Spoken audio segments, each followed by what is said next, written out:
Guy podcast, episode 5.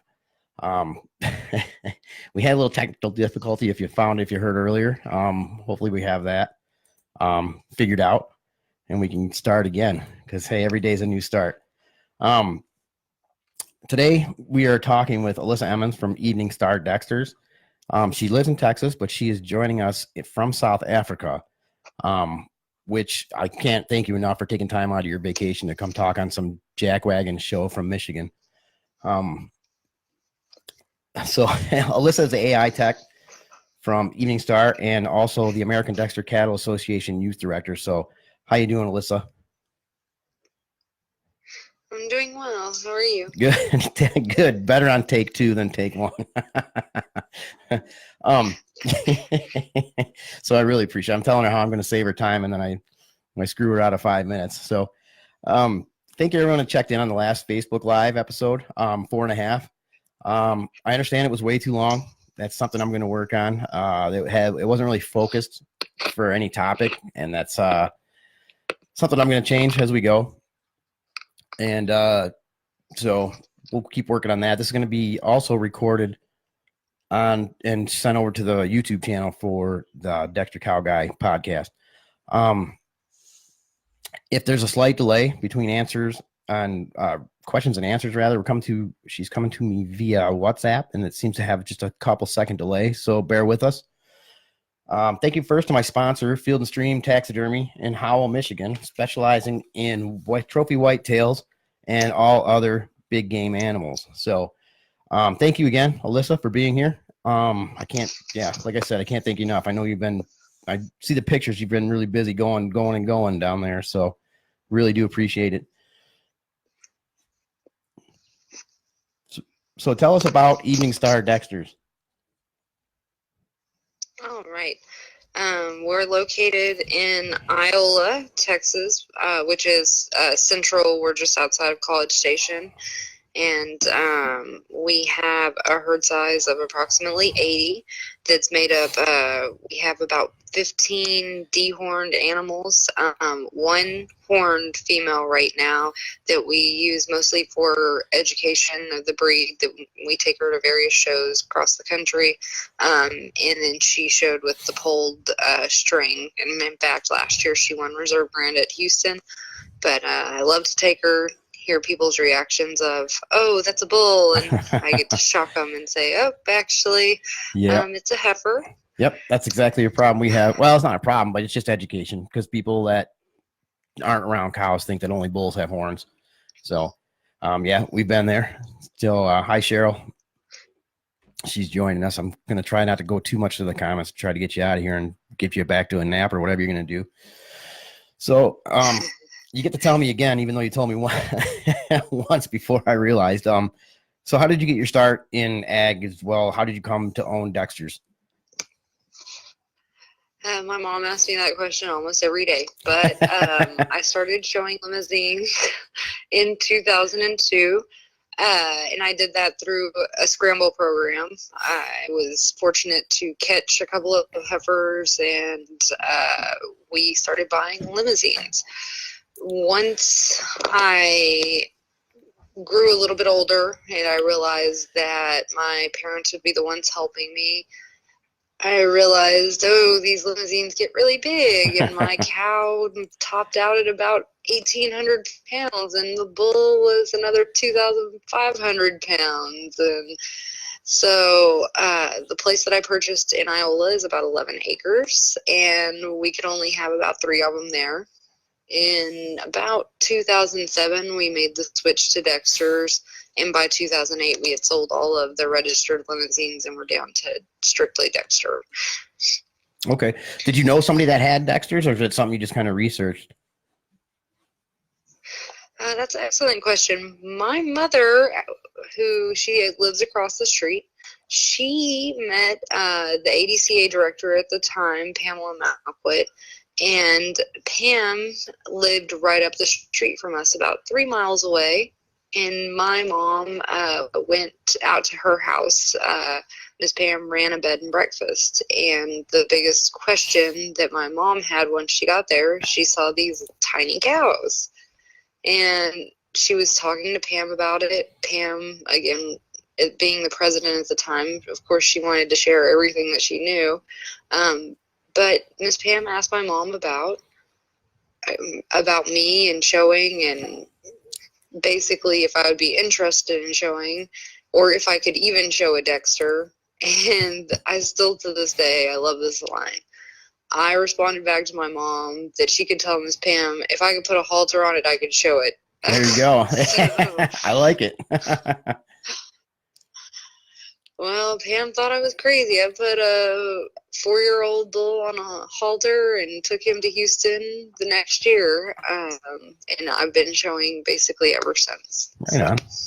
And showing, from what I've seen, you do very well when you show. So, and you have some really solid looking cows from looking at, website and Facebook and whatnot.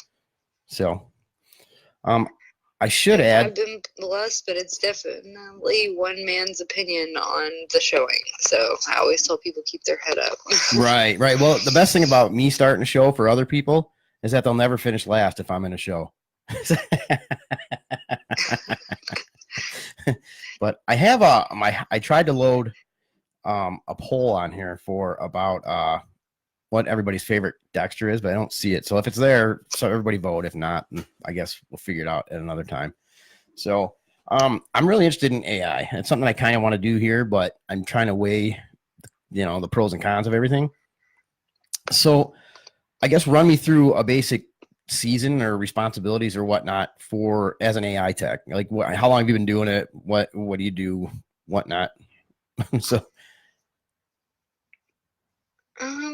So the AIing is always interesting. I have been AIing for just over about, I started in 2005 and went from there. So we're at 15 years now. Wow. And the industry's changed a lot from when I started to where I am right now. Oh, I can imagine. And I wish I could tell you that there's a specific set list of, this is exactly what you do. But my main responsibilities are really on the record keeping side of things, because you want to make sure that either you have the correct drugs, you're administering the correct drugs, you have the right semen, the semen tank is full, and then of course all of the supplies and equipment that go with it. So it all adds up. But the biggest part of that is just managing it, and I call it's organized chaos. So I'm herding cats, but we're getting them all to go in one direction. Right. That's kind of farming in a nutshell, or owning cattle in a nutshell. It's kind of organized chaos. So organized chaos. So do you guys use Google Sheets? That's what we use here to at least to do all our records. But I guess if you're doing inventory, you might not use Google Sheets. I use a mix. Right now I have Excel, and I use a tablet basically to keep all the records into Excel. I'm able to push that into a Dropbox where I have my other files and folders. I have several different pieces of software that keep everything organized. So for me, I use a product called MooCall Heat and a product called MooCall, and those two items together, they have their own apps, and then they do a lot of that management for me. The pieces are filled in directly from the product itself. So like, for example, on the MooCall Heat, if I'm using a cleanup bull, he's going to mount, there's a chip in my heifer's ear. It's going to tell me, oh, this one's in heat, and I'm going to AI her that evening. And then from there, it automatically populates the expected due date. And I can go from there using, as we get closer to that due date, using the MooCall in general, and I can tell when that cow is going to calve almost down to the millisecond. It seems like we talked briefly when I first asked you to come on the show about that, and I've looked into it a bit. I've reached out to people to see if I can get someone to come on and talk more about it, because it does seem pretty interesting to me. I just don't know. I mean, you have a huge herd compared to us. We have 10. So I don't know I mean, plus I can look out the window and I can see when my bull won't leave one of the girls alone. So I want to talk to the people there and see. Obviously, technology is something like we talked about when I messed this show up earlier. It's something we have to live with. So I am very interested. I just don't know if it'd be cost effective for a small operation like mine. But that's something we'll get into with the makers of it, I guess, down the road. So, Yep, definitely. yeah. Do you what? I mean, there's always a drug or hormone protocol that works, and I imagine it's never the same with each cow. Do you guys have a go-to that you start with? You do the what is it, the progestins or I can't even say these words, but or what's your That's okay. We definitely do. I do a fixed time protocol. And with that being a fixed time protocol, I do utilize a GnRH, okay, which is basically it's a lutulizing agent. Yep. Okay. Yep.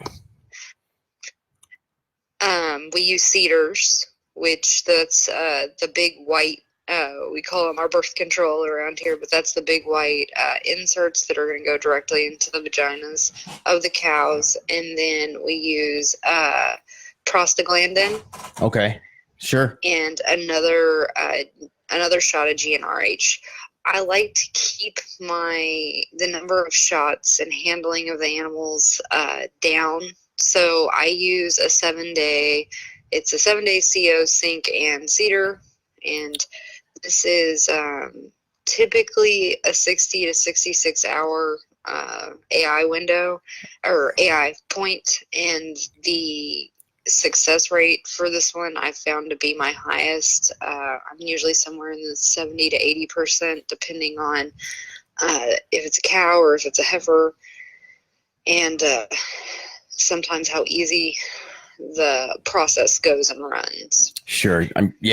But there's a lot to it, but I'm still kind of learning the basics. But the white thing is the CIDR. Is that correct? That goes into the vaginal cavity or canal, whatever, and and then they absorb the progestins. Is that accurate, or am I just reaching here?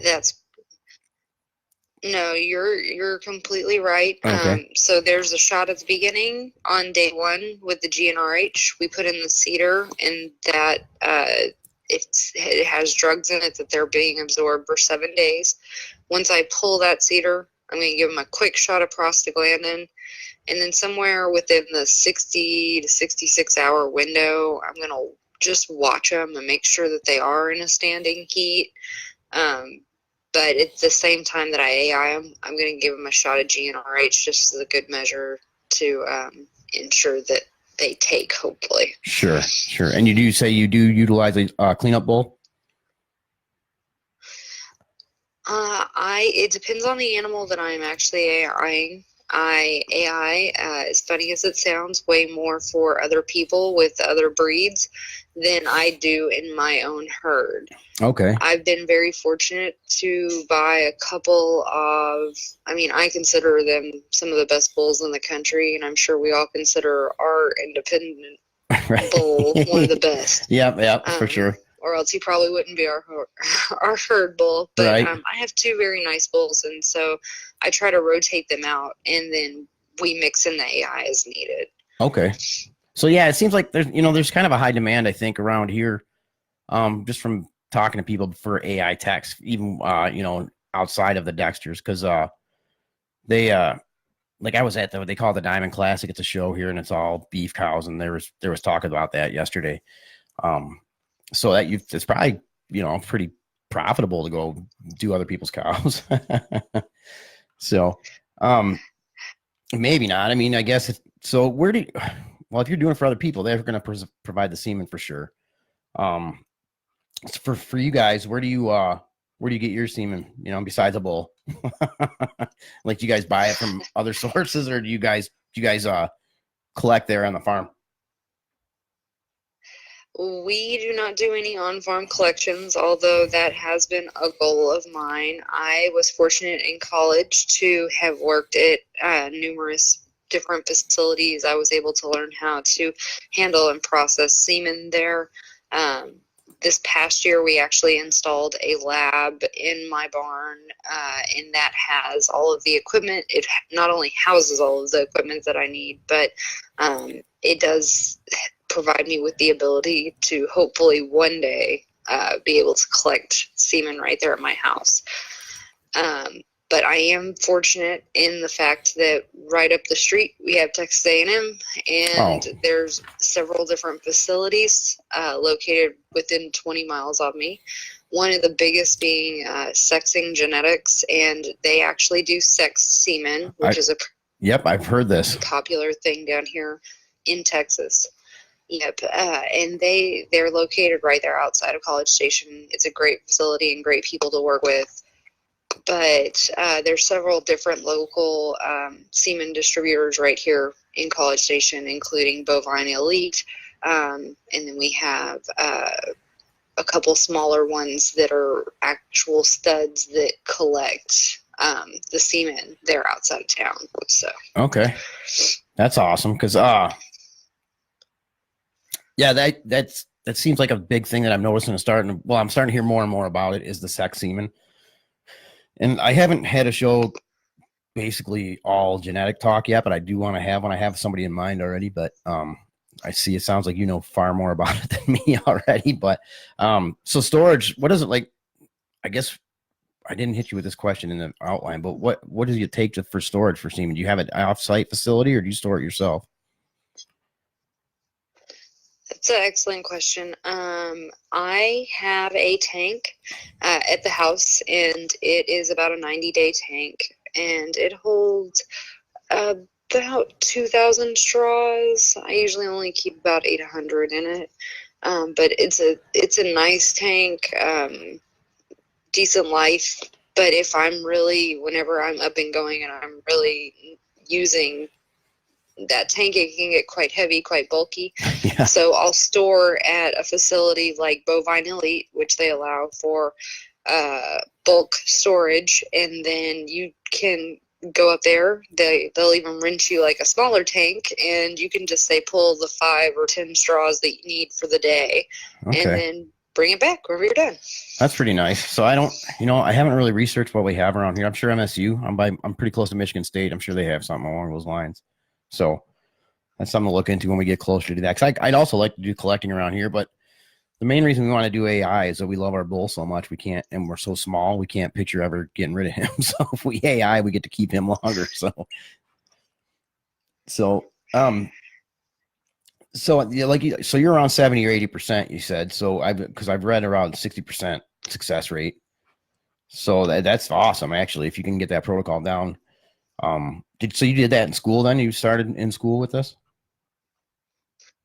Exactly. And there can be times where even your success rate's 50-50, especially for me with a Bos Indicus type cattle. So any American bred cattle, there's a level of difficulty there in getting them, whether it's the drug protocol right, or if it's just issues in general. Sometimes their cervixes are larger.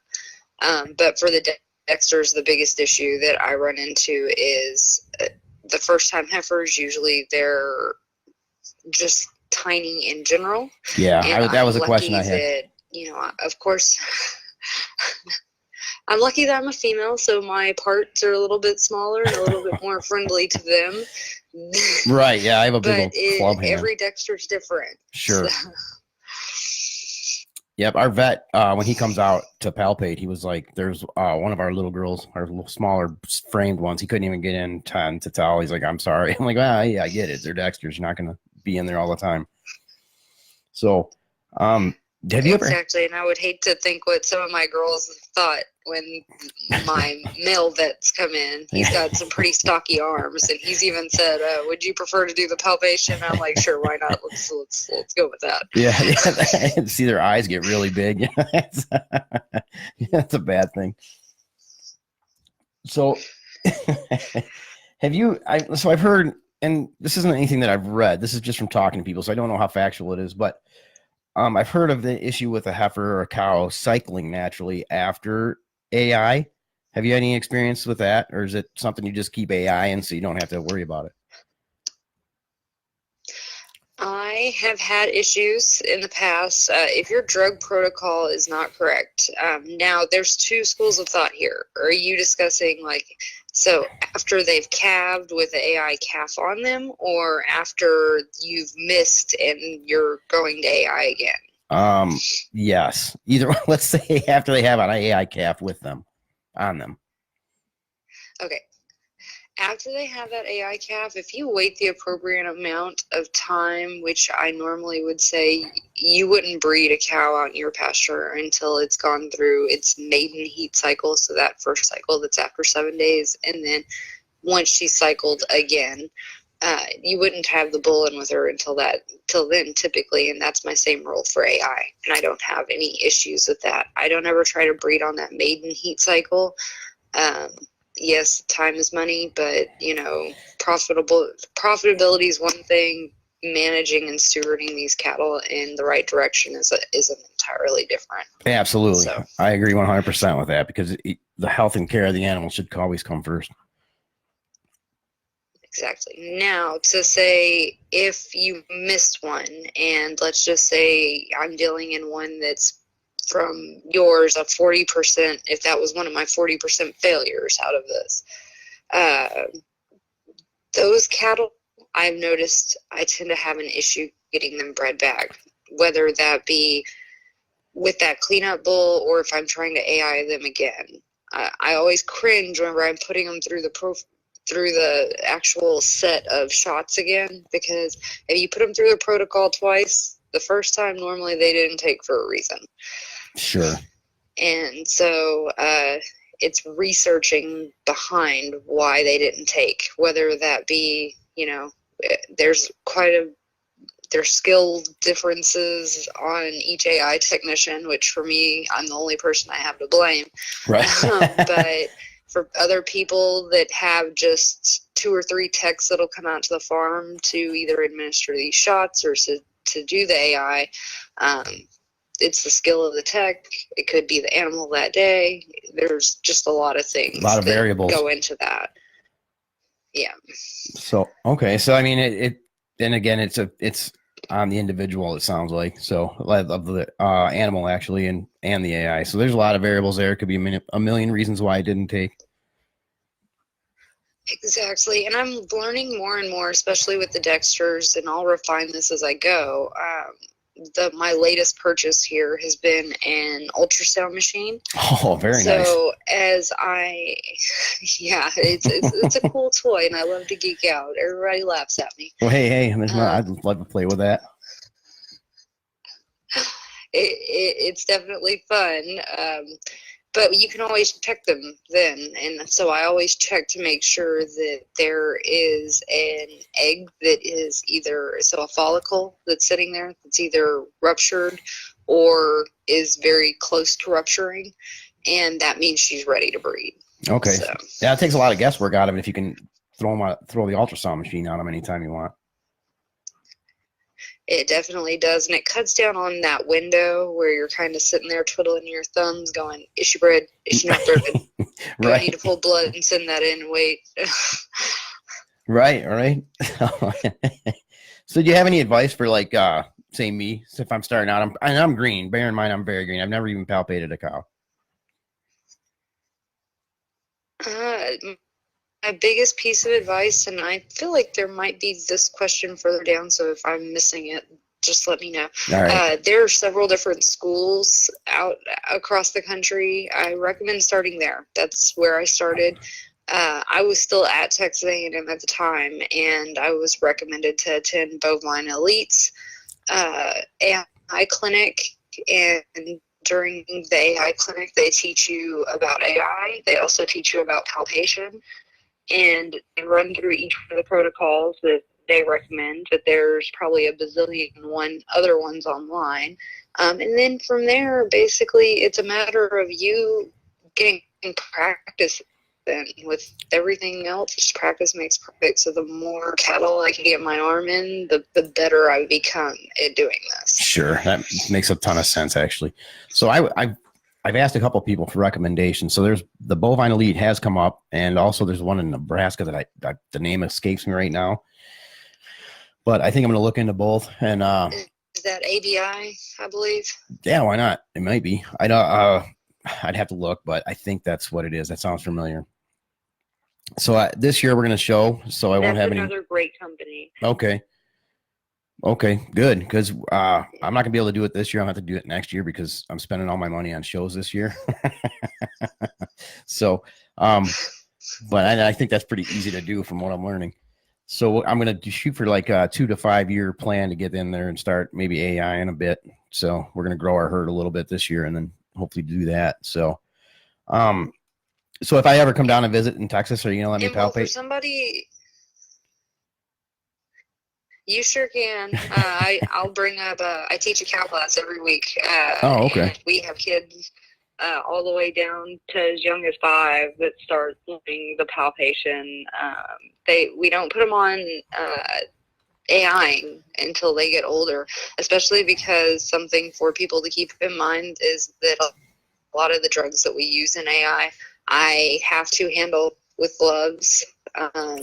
Even my vet, she'll cringe sometimes because they're very powerful drugs that we use to bring these animals in and out of heat, and it can quickly sterilize a person. Oh, wow. Yeah. So I don't care how much my wife gives you. Don't poke me with one of those needles. Basically, yes, we no accidents on that. But yes, anytime if you want to come out, I will make sure that you get your hands on, normally the interesting parts are feeling one that's 90 days bred, feeling one that's about 6 months bred, and then of course right before she calves, you can actually feel that calf sucking on your finger sometimes, and it's just a pretty neat experience. Right. When I first started out hanging out at my buddy's farm, we had to pull a cow out of a Holstein. So that was that was a bit, I don't know, it was a weird experience. I guess it was great because the calf was live when it come out, but I always wanted to pregnancy check and palpate and learn that side of it too. So yeah, I'm going to hold you to that if I ever make it down to Texas, but yeah, I don't know if that'll happen anytime soon. My daughter would want to go for sure. So you are the head of the American Dexter Cattle Association youth program. So how did that come to be? How did you get that privilege?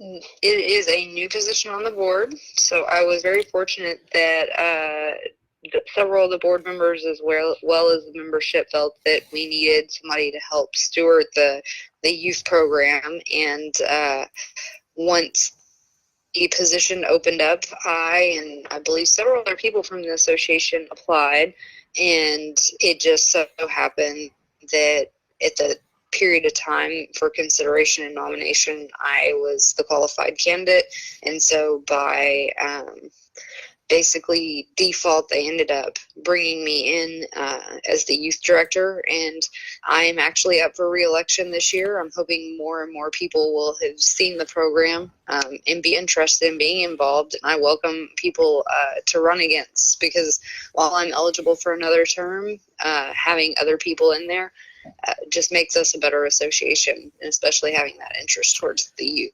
Sure. So with the youth program, if you're based in Texas, say my son who's here with me, thanks for being here, Bren, is say he wants to be in the youth program and we're in Michigan. Is there like regional people for the youth program?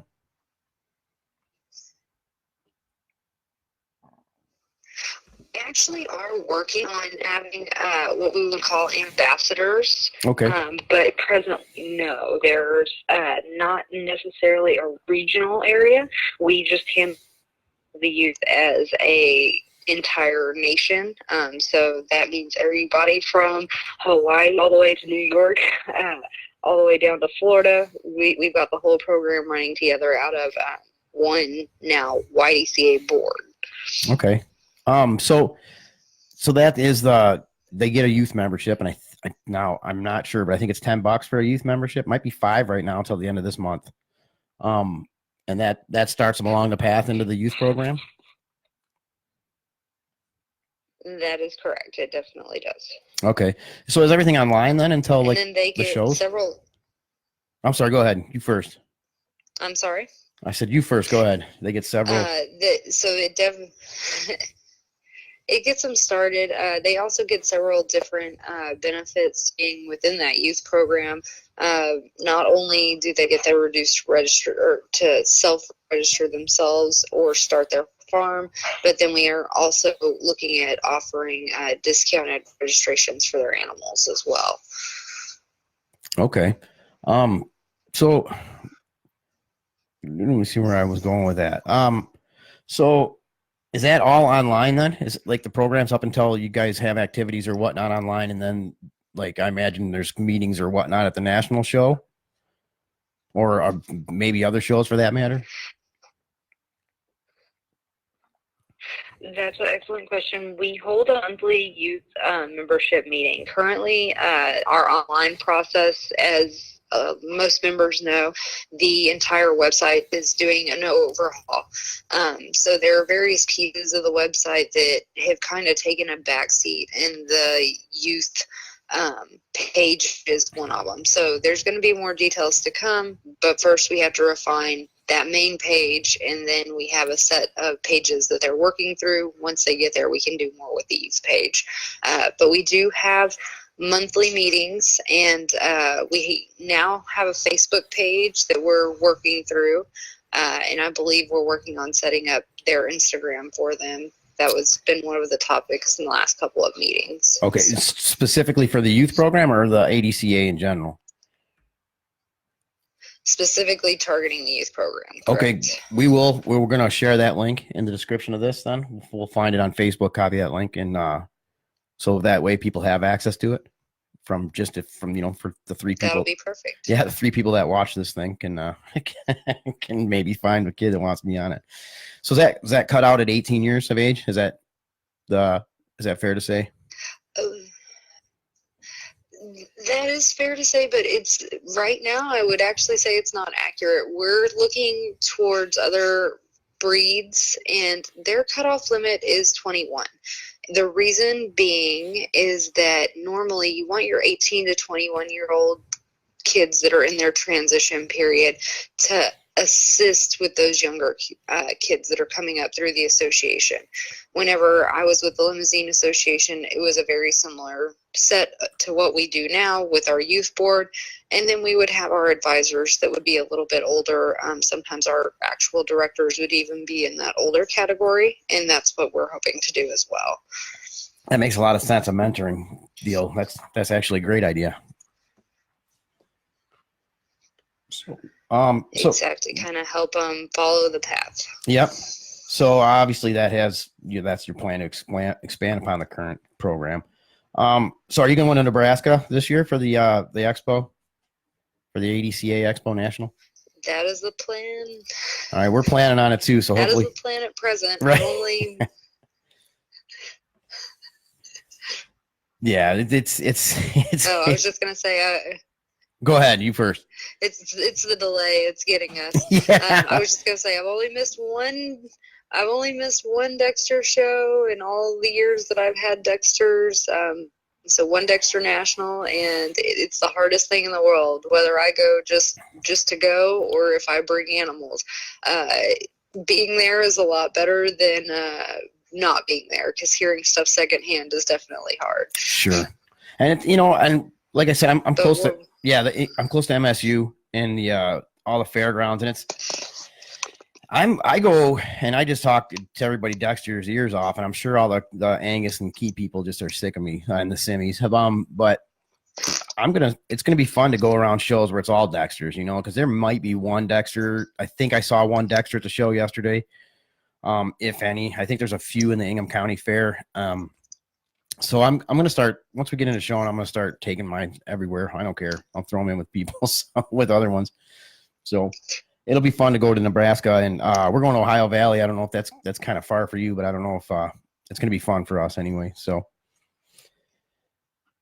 those are 2 great shows, and the National is one of the best, but Ohio Valley is definitely a very high ranking and high attended show. So it'll be 2 great experiences for you. Good.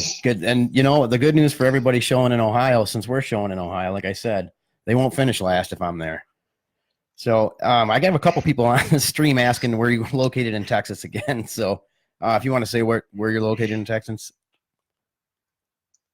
I'm actually located in Iola. It's Iola. I know it's spelled a little funny, but it's right outside of College Station, about 20 minutes outside of College Station. Okay.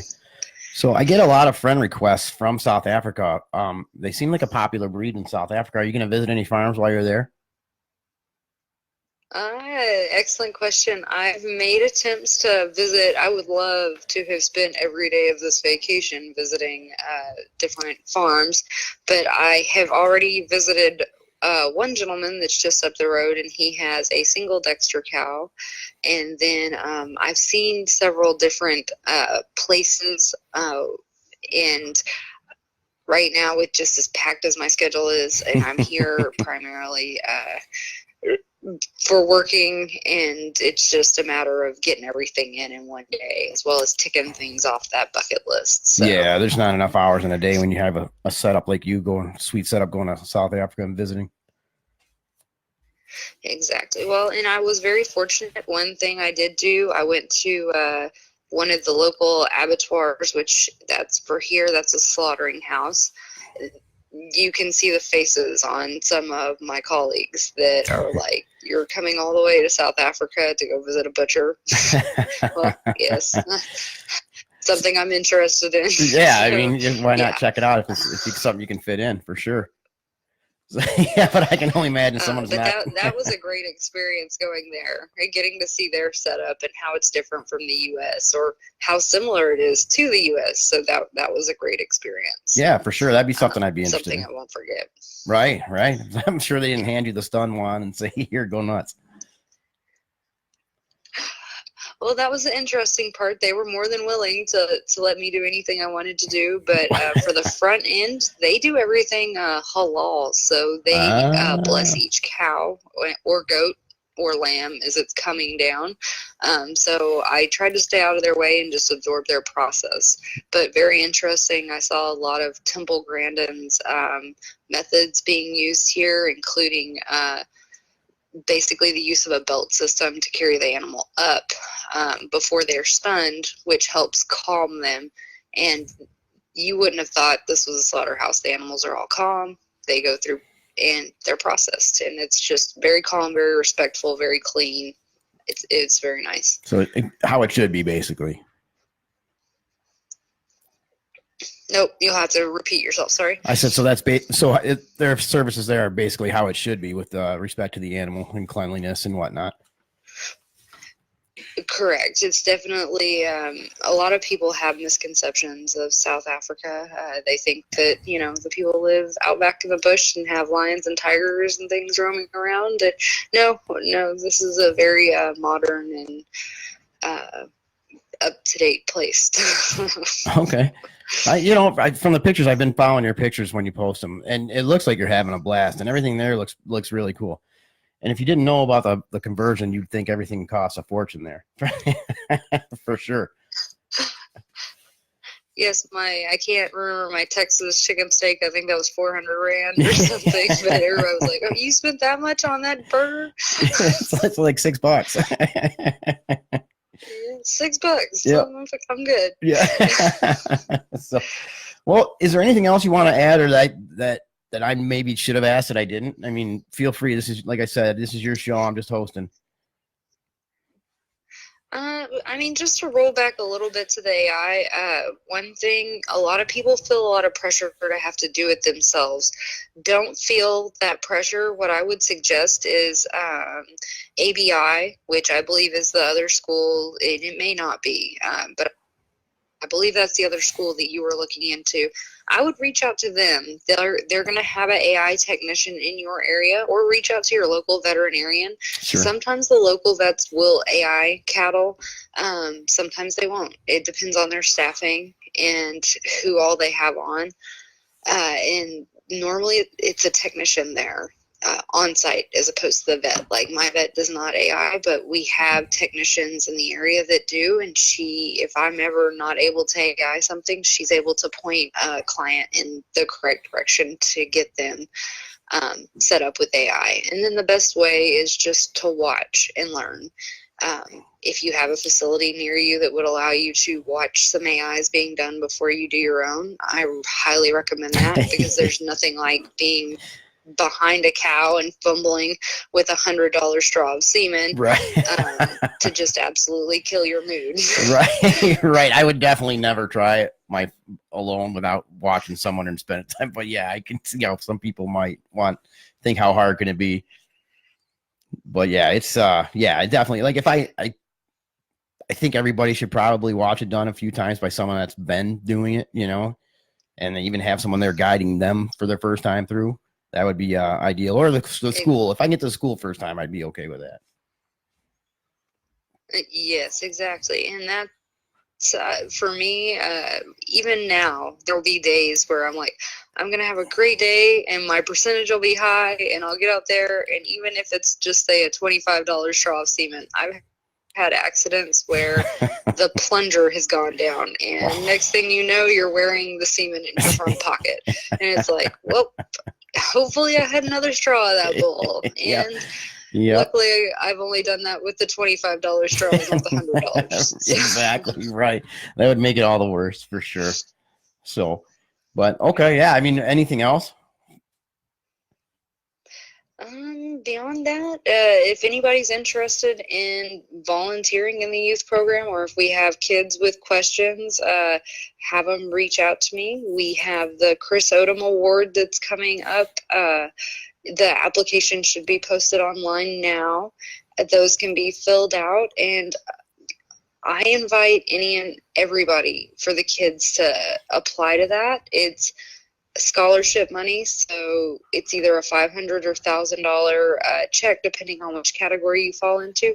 But a lot of our kids get intimidated and think that they have to be showing cows. No, you don't have to show. We have kids that go out and give talks.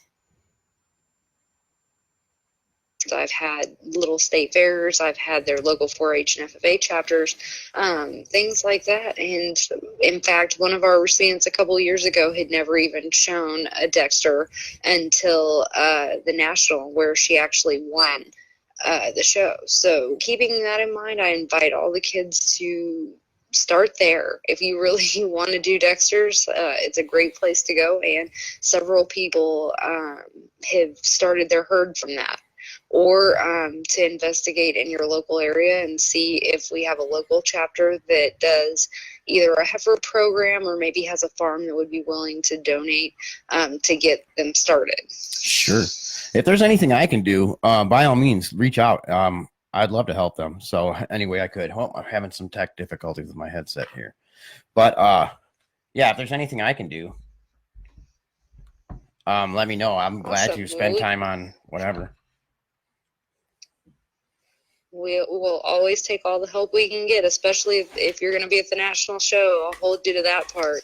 Yeah, for sure. Please do. I'd love to help however I could. I had to switch headsets there real quick. I apologize.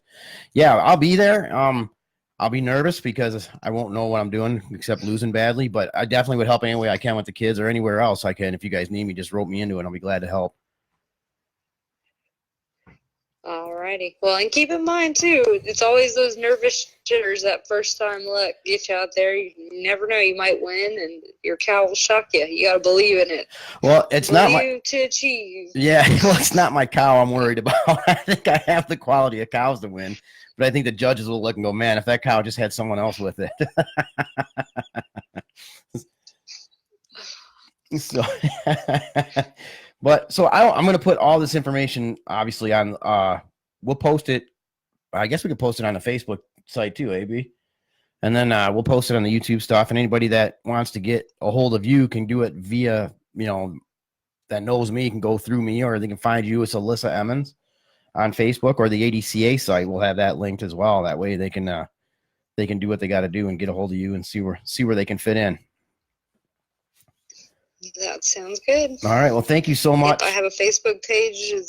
Sorry. Oh, no, you go ahead. I do have a Facebook page under that Evening Star Dexters, and then we have the ADCA page too, and I see you have that down at the bottom. So I'll make sure to send you both links. Yeah, please do send me all the contact info you want posted, and we'll definitely post all that. Your farm, yours, and whatever else you want to put down there. We're we're glad to have you and glad to share any way we can.